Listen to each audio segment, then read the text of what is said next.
घोटकी में DHO office में सरकारी दवाऊं चोरी करे विक्रो करण वारे मामले जो सेहत खाते जे सूबाई वजीर अजरा पेचू पारा नोटिस वठण बाद सेहत खाते जे डायरेक्टर जनरल पारा जुड़ल जांच टीम तालका अस्पताल घोटकी ऐं DHO ऑफिस मीरपुर माथरे पहुती जिते अमले में थरथरो मची वियो। जांच टीम पारा तालका अस्पताल ऐं DHO ऑफिस जे मेडिकल स्टोर में पयल दवाउनि जो रिकॉर्ड पिणु चेक कयो वियो। इन मौके ते जांच टीम जे सरबराह मोहम्मद हुसैन अबड़ो मीडिया सां ॻाल्हाईंदे चयो त 2 ॾींहं अॻु DHO ऑफिस में दवाऊं चोरी करे विक्रो करण वारे मामले खां पोइ DG हेल्थ जे हुकुम ते जांच लाइ पहुता आहियूं जिते दवाउनि जो रिकॉर्ड चेक कयो पियो वञे। उन खां पोइ गिरफ़्तार थियल जवाबदारनि खां जांच करण बाद मुलविस अमलदारनि खिलाफ़ कानूनी कार्रवाई कई वेंदी। असांजो DG साहब ऐं सेक्रेटरी साहब हुकुम कयो आहे जंहिंमें असांजो मां DHO खैरपुर डॉक्टर मोहम्मद हुसैन अबड़ो ऐं जमील महर साहब DHO सखर असांखे इंक्वायरी ऑफिसर मुक़ररु कयो आहे।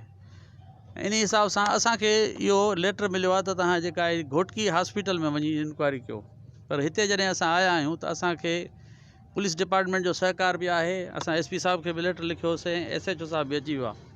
त मीडिया में बि इहा ख़बर हली त बाबा इहे माण्हू जेको स्टोर कीपर DHO ऑफिस जो अंदरि आहे, तंहिंजे करे असां पुलिस डिपार्टमेंट जे ताउन सां SP साहब जा बि शुक्रगुज़ार आहियूं। उन पंहिंजो SHO साहब मोकिलियो आहे।